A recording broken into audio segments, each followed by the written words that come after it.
तो हम लोग डिस्कस कर रहे हैं चैप्टर 5 और गैसेस स्टेट, और इसके अंदर हम डिस्कस कर रहे हैं गैस लॉ। और लास्ट सेशन के अंदर हमने डिस्कस किया था बॉयल्स लॉ। आज मैं जो रिमेनिंग लॉज हैं उनमें कुछ लॉज डिस्कस कर रहा हूं। जैसे नेक्स्ट है चार्ल्स लॉ, ठीक है, बॉयल्स लॉ फिर चार्ल्स लॉ। तो चार्ल्स लॉ क्या बोलता है? Eight constant pressure volume of definite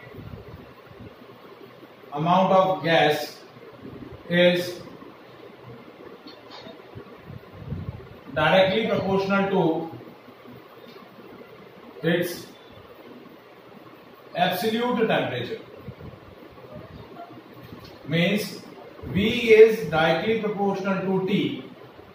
N and P are constant. Pressure constant है और definite amount of gas है तो moles भी constant है। So V is directly proportional to T. So proportionality से हम रिमूव करें, कांस्टेंट आएगा K. So V by T is equals to K. ठीक है, तो ये आपकी मैथमेटिकल इक्वेशन हो गई चार्ल्स लॉ की। यदि मैं गैस लूं जिसका इनिशियल वॉल्यूम जो है वो दे रखा है V1 और टेम्परेचर दे रखा है T1, ठीक है। अब कांस्टेंट प्रेशर पर क्या करूं, इसका वॉल्यूम चेंज करूं V2 और टेम्परेचर T2 हो जाएगा। तो क्या इक्वेशन बनेगी? V1 upon T1 is equal to V2 upon T2, और it is also equal to V2 by V1 is equal to T2 by T1, ठीक है। तो ये भी हम लिख सकते हैं, इस रिलेशन को ऐसे भी लिख सकते हैं। So this is called Charles law. ये जो टेम्परेचर है, this is a temperature in a Kelvin, absolute temperature, not the temperature in degree centigrade. ठीक है? So if I am plotting a graph between volume and the absolute temperature, graph is a straight line. Graph is like that. मेरा pressure जो है वो क्या है? Constant. Pressure क्या है? Constant. So at the constant pressure, volume of a definite amount of gas is directly proportional to its absolute temperature. V is directly proportional to T. ठीक है। अब सपोज यदि मैं ऐसा, मुझे यदि टेम्परेचर एब्सोल्यूट टेम्परेचर नहीं दे रखा है, टेम्परेचर क्या दे रखा है? मुझे टेम्परेचर डिग्री सेंटीग्रेड में दे रखा है। कैसे? देखिए, यदि आपको दिया हुआ है कि मेरा टेम्परेचर है, इनिशियल टेम्परेचर है 0 डिग्री सेंटीग्रेड और उस पर मेरा वॉल्यूम है V0 और मेरा T डिग्री सेंटीग्रेड पर वॉल्यूम है VT। तो देखिए मेरा एब्सोल्यूट टेम्परेचर क्या हो जाएगा? यदि मेरा रूम टेम्परेचर डिग्री सेंटीग्रेड में दे रखा है तो एब्सोल्यूट टेम्परेचर कैपिटल T1 की वैल्यू क्या हो जाएगी? 273 केल्विन, और T2 की वैल्यू क्या हो जाएगी? T2 की वैल्यू हो जाएगी 273 प्लस T, क्योंकि ये टेम्परेचर डिग्री सेंटीग्रेड में दिया हुआ है, उसको केल्विन में कन्वर्ट करने के लिए हम क्या करेंगे? 273 से 273 उसके अंदर ऐड कर लेंगे। अब हमने इक्वेशन क्या बोली है? V2 बाय V1 यानी VT by V0 is equal to T2 क्या है? 273 प्लस T अपॉन 273, डिवाइड करें तो VT by V0 is equal to 1 plus T by 273। तो मेरा इक्वेशन क्या बन गया? VT is equal to V0 1 plus T upon 273। ये मेरा ग्राफ बन जाएगा, ये मेरी इक्वेशन बन जाएगी यदि मुझे टेम्परेचर डिग्री सेंटीग्रेड में दे रखा। ये VT क्या है? Volume of gas at temperature T। V0 है volume of temperature at 0 degree centigrade, ठीक है। तो that is VT is equals to V0 into 1 plus T by 273। जो टेम्परेचर मुझे रूम टेम्परेचर दे रखा था तो उसको पहले मैंने एब्सोल्यूट टेम्परेचर में कन्वर्ट किया, ठीक है, और इस अकॉर्डिंग मेरा रिलेशन डिराइव कर लिया। तो यदि मैं इसको ग्राफ में प्लॉट करूं, if I am plotting a graph between volume and temperature in degree centigrade, तो ग्राफ कैसा बनेगा? देखिए ग्राफ कुछ इस तरीके से बनेगा। ग्राफ कैसा बनेगा? इस तरीके से। देखिए ये मेरा टेम्परेचर है 0 डिग्री सेंटीग्रेड, तो 0 डिग्री सेंटीग्रेड पर वॉल्यूम 0 नहीं है, वॉल्यूम क्या है? V नॉट है। और ये मेरा T डिग्री सेंटीग्रेड टेम्परेचर है, तो यहां मेरा वॉल्यूम कितना है? VT। मेरा टेम्परेचर जब क्या होगा? -273 डिग्री सेंटीग्रेड होगा, तब मेरा वॉल्यूम 0 होगा। वॉल्यूम 0 किस टेम्परेचर पे आ रहा है? -273 डिग्री सेंटीग्रेड। अब ये टेम्परेचर कैसे आया देखिए, वो मैं आपको यहां डिस्कस कर रहा हूं कि -273 डिग्री सेंटीग्रेड पर वॉल्यूम 0 क्यों है? क्योंकि मैंने इक्वेशन क्या डिराइव करी? VT equals to V not 1 plus T upon 273। So if T is equals to -273 degree centigrade, तो VT क्या हो जाएगा? V not 1 plus -273 upon 273। ये कैंसिल हो गया? VT is equals to V not 1 minus 1, तो VT की वैल्यू क्या हो जाएगी? 0। तो ये -273 डिग्री सेंटीग्रेड है और ये टेम्परेचर क्या बोला जाता है? 0 केल्विन। -273 मतलब क्या हुआ? 0 केल्विन। और इस टेम्परेचर को हम क्या बोलेंगे? Absolute zero temperature. क्या बोलेंगे? Absolute zero temperature. The temperature at which the volume of gas becomes 0, तो वो टेम्परेचर क्या हो जाएगा? Absolute zero temperature. तो यदि आप वॉल्यूम और एब्सोल्यूट टेम्परेचर के बीच में ग्राफ प्लॉट कर रहे हैं, स्ट्रेट लाइन, ये भी स्ट्रेट लाइन है but not passing through horizon, ये इस तरीके से इंटरसेप्ट कर रहा है, तब इक्वेशन इसके अंदर फॉर्मूला यूज हो रहा है V/T = K। और इस ग्राफ के लिए आपका कौन सा एक्सप्रेशन यूज होगा? ये वाला। This is called Charles law. क्या बोलते हैं इसको? Charles law. Is it clear?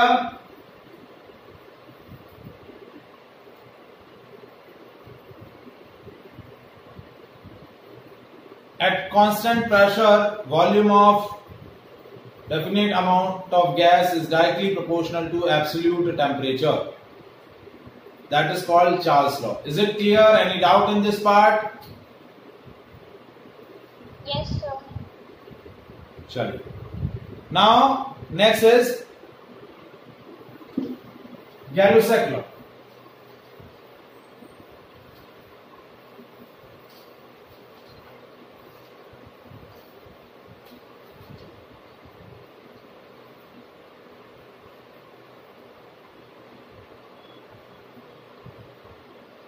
बस क्या चीज है चार्ल्स लॉ और गै-लुसैक लॉ के अंदर? यहां बोलेंगे eight constant volume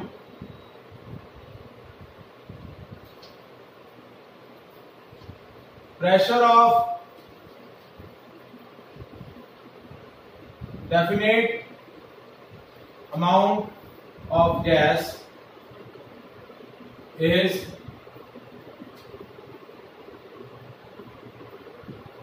directly proportional to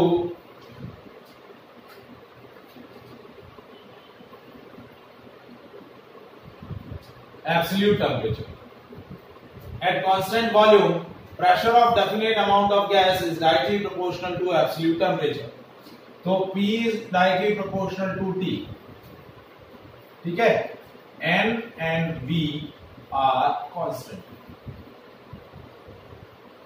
So proportionality sign remove किया, K constant आ जाएगा, तो K P/T is equals to K. यदि नॉर्मली हम इक्वेशन बनाए तो P1/T1 is equals to P2/T2.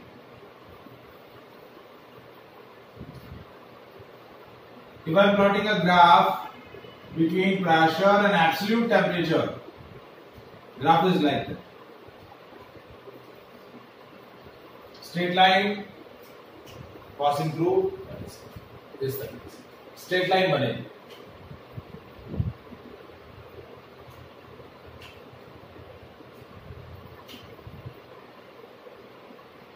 ठीक है? यदि आपका टेम्परेचर एब्सोल्यूट टेम्परेचर नहीं है, रूम टेम्परेचर जैसे वॉल्यूम के लिए दिया हुआ है, वही सेम केस, तो इक्वेशन क्या बनेगी कि T1 दिया हुआ है 0 डिग्री सेंटीग्रेड और T2 दिया हुआ है T डिग्री सेंटीग्रेड। तो एब्सोल्यूट टेम्परेचर क्या हो जाएगा 273 केल्विन, और यहाँ एब्सोल्यूट टेम्परेचर क्या हो जाएगा 273 प्लस T केल्विन। और यदि आपका T1 पर टेम्परेचर है, प्रेशर है PT और P0 सॉरी, और T2 पे प्रेशर है PT, तो इक्वेशन क्या बनेगी PT upon P0 is equal to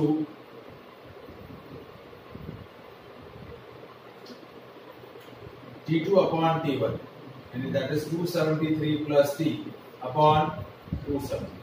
ये इक्वेशन ऐसे लिखा दीजिए P1 अपॉन P2, या फिर हम ऐसा लिखते हैं P2 upon P1 is equal to T2 upon T1।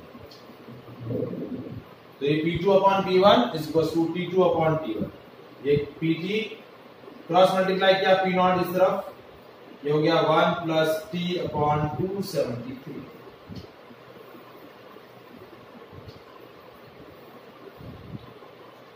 तो वही इक्वेशन बना जो वॉल्यूम के लिए बना था। Vt is equal to V0 1 plus by 273, ये हो जाएगा Pt is equal to P0 1 plus T by 273। तो if I am plotting a graph between pressure and temperature in degree centigrade, तो ग्राफ वही इस तरीके से, और ये जो टेम्परेचर होगा -273 डिग्री सेंटीग्रेड, ये टेम्परेचर मेरा 0 डिग्री सेंटीग्रेड, ठीक है। ये हो जाएगा P0, और इसके करस्पॉन्डिंग ये हो जाएगा 3 डिग्री सेंटीग्रेड है, तो ये प्रेशर क्या हो जाएगा, ये हो जाएगा PT, क्या हो जाएगा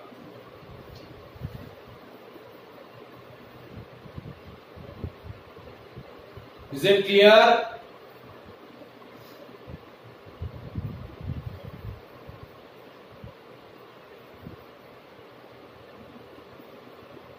सो ये हो गया आपका गैलुसेक लॉ। गैलुसेक लॉ और चार्ल्स लॉ के अंदर प्रेशर और वॉल्यूम दोनों क्या हो रहे हैं, चेंज हो रहे हैं।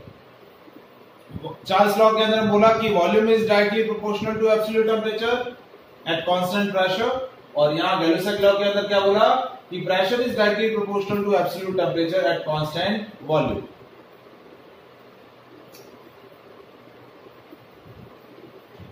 Is there any doubt? No, sir. Next is Avogadro law. Already हम पढ़ चुके हैं Avogadro law.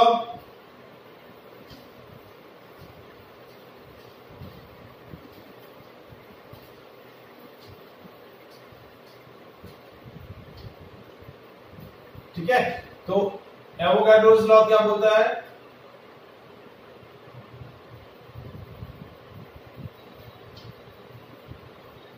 Under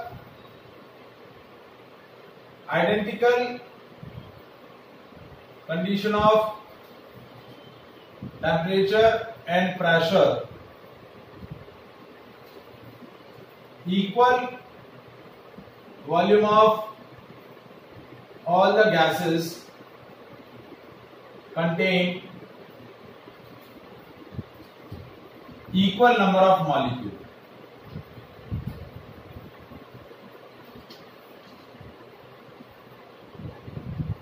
Under identical condition of temperature and pressure, equal volume of all the gases contain equal number of molecules. और हम बोल सकते हैं यदि molecules equal number है तो equal number of moles क्या contain करेंगे, equal number of moles। तो देखिए क्या हुआ,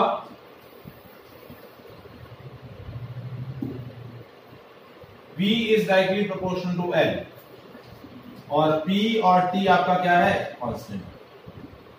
देखिए जो हमने 4 पैरामीटर डिस्कस किए थे उसमें 2 पैरामीटर एक दूसरे से इंटर रिलेट हो रहे हैं, बाकी 2 पैरामीटर कांस्टेंट है। तो ये हो गया V is directly proportional to L। यदि प्रेशर और टेम्परेचर कांस्टेंट है तो equal volume of all the gases contain equal number of molecule, volume और नंबर ऑफ मोल्स क्या होंगे आपके इक्वल रहेंगे। So that is called Avogadro's law. आया समझ में? नेक्स्ट आता है आइडियल गैस इक्वेशन। देखिए आइडियल गैस इक्वेशन जो है that is derive from Boyle's law, Charles law and Avogadro's law. तो बॉयल्स लॉ क्या बोलता है, V is directly proportional to 1/p, ये आपका बॉयल्स लॉ है, ठीक है। V is directly proportional to T, ये चार्ल्स लॉ है, and V is directly proportional to L, ये क्या है आपका एवोगैड्रोस लॉ। तो यदि हम इन सारे लॉज को कंबाइन करें तो V is directly proportional to NT/P, V is directly proportional to NT/P, तो PV is directly proportional to NT, PV is directly proportional to NT। Proportional sign हमने रिमूव किया, एक कांस्टेंट आएगा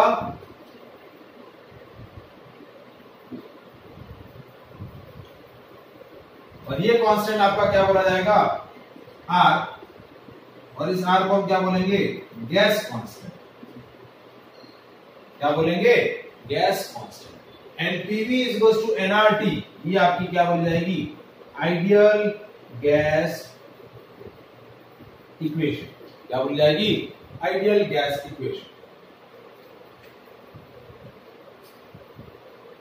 अब देखिए जो गैस कांस्टेंट आया R का वैल्यू क्या है, PV अपॉन NT, क्या है, PV अपॉन NT। तो डिफरेंट प्रेशर और डिफरेंट वॉल्यूम यदि आप कंसीडर करेंगे तो R की डिफरेंट वैल्यूज आएंगी। तो R की टोटल आपको 4 वैल्यूज ध्यान में रखनी है, जिनमें केमिस्ट्री के अंदर हमें 2 वैल्यूज यूज आएंगी और रिमेनिंग 2 वैल्यूज हमें फिजिक्स में यूज आएंगी। तो देखिए R की वैल्यू होती है 8.314 joule kelvin inverse mole inverse. देखिए जब हम केमिस्ट्री के अंदर थर्मोडायनेमिक्स डिस्कस करेंगे या फिजिक्स में जब हम थर्मोडायनेमिक्स डिस्कस करते हैं तो वर्क डन हमारा नॉर्मली क्या होता है, फोर्स इनटू डिस्प्लेसमेंट। लेकिन जब थर्मोडायनेमिक्स डिस्कस करते हैं तो उसमें वर्क डन क्या होता है, प्रेशर इनटू वॉल्यूम। तो ये पीवी की जगह यूनिट आएगा जूल, क्योंकि पीवी क्या रिप्रेजेंट कर रहा है, वर्क डन रिप्रेजेंट कर रहा है। पीवी क्या रिप्रेजेंट कर रहा है, वर्क डन। ये मोल के लिए मोल इनवर्स और टेम्परेचर के लिए केल्विन। तो R की SI यूनिट ये होगी 8.314 joule kelvin inverse mole inverse, और दूसरी हो गई 2 calorie kelvin inverse mole inverse. ये दोनों वैल्यूज आपको फिजिक्स में यूज आने वाली है। केमिस्ट्री में R की कौन सी वैल्यूज आएंगी, 0.0821 litre ATM mole inverse kelvin inverse. यदि मैं वॉल्यूम लीटर में ले लूं और प्रेशर ATM में ले लूं तो मेरा R का वैल्यू क्या आएगा, 0.0821, और एक है 0.0831 लीटर बार मोल इनवर्स केल्विन। एटीएम की जगह यदि प्रेशर में बार में ले लूं तो R की वैल्यू आ जाएगी 0.0831। तो ये आपके गैस कांस्टेंट की वैल्यू हो गई, 4 अलग अलग वैल्यूज आई।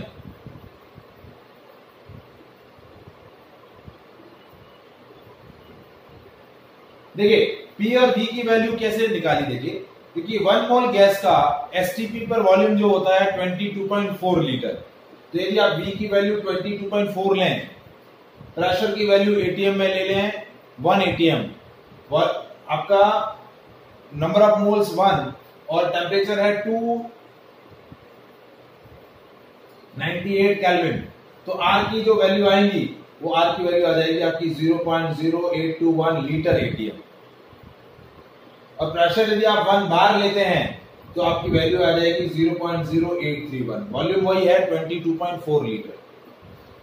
तो मैंने आपको डायरेक्ट R की वैल्यूज बता दी हैं कि R की वैल्यूज कैसे आएंगी।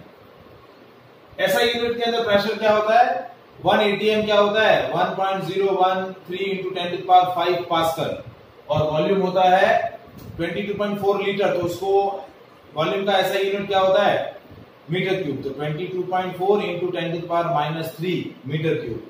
वॉल्यूम मोल्स वही और टेम्परेचर 298 केल्विन। तो वो वैल्यू प्लेस करेंगे तो R की ये वैल्यू आ जाएगी। तो बस वो वैल्यूज P और V की जैसे यूनिट चेंज करेंगे तो वैल्यूज चेंज होगी, वैल्यू चेंज होगी तो R की ये डिफरेंट वैल्यूज हमें मिल जाएगी। तो R की ये 4 वैल्यूज आपको क्या रखनी है, ध्यान में रखनी है। कैसे डेराइव हुई समझ में आया?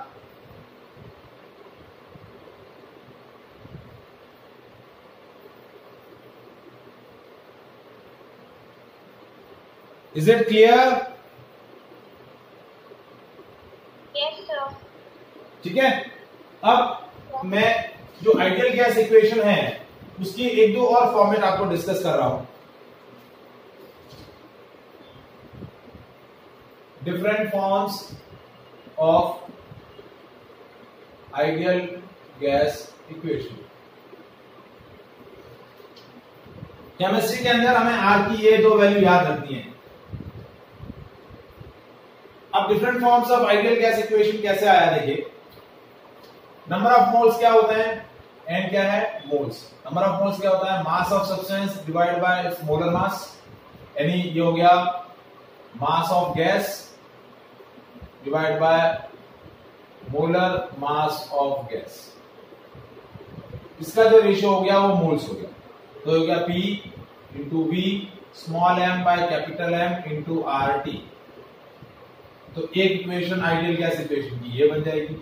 यदि मास और मोलर मास दिया हुआ है तो ये बन जाएगी।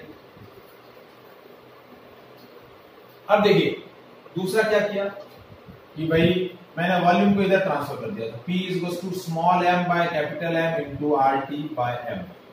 मास पर यूनिट वॉल्यूम, मास पर यूनिट वॉल्यूम होता है डेंसिटी, तो m बाय v को मैंने क्या ले लिया, d, दैट इज डेंसिटी।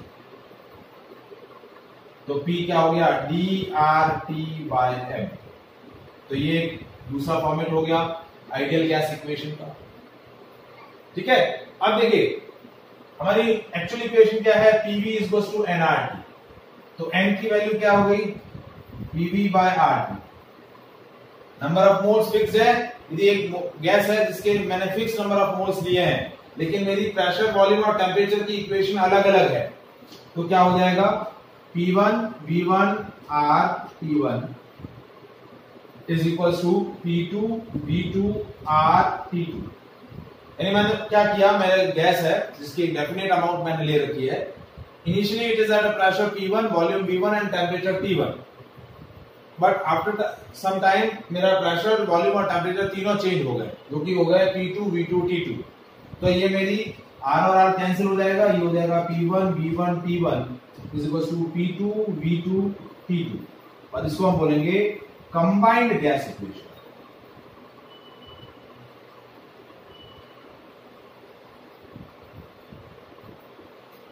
तो ये 4 इक्वेशंस हमें याद रखनी है आइडियल गैस के लिए।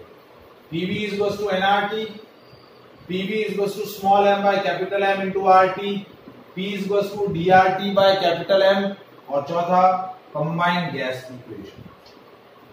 So these are called different forms of ideal gas equation.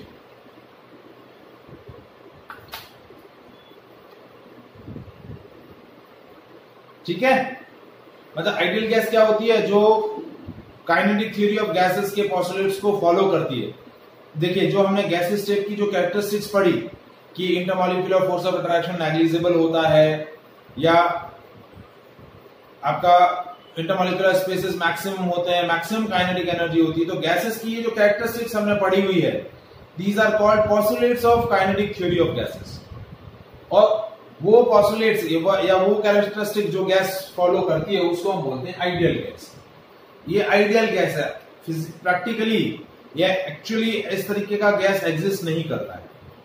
जो हमारी रियल गैस होती है, जो फिजिकली एग्जिस्ट करती है, वो एक ही पर्टिकुलर कंडीशन पर आइडियल गैस बिहेवियर शो करती है। और वो एक्चुअल कंडीशन क्या होती है, हाई टेम्परेचर और लो प्रेशर। जब किसी भी गैस का टेम्परेचर हाई होगा और प्रेशर लो होगा, high temperature and low pressure, तो वो आइडियल गैस बिहेवियर शो करेगी, आइडियल गैस इक्वेशन शो करेगी। अदरवाइज उसका बिहेवियर कुछ डिफरेंट होगा, जो कि हम आगे फिर डिस्कस करेंगे। ओके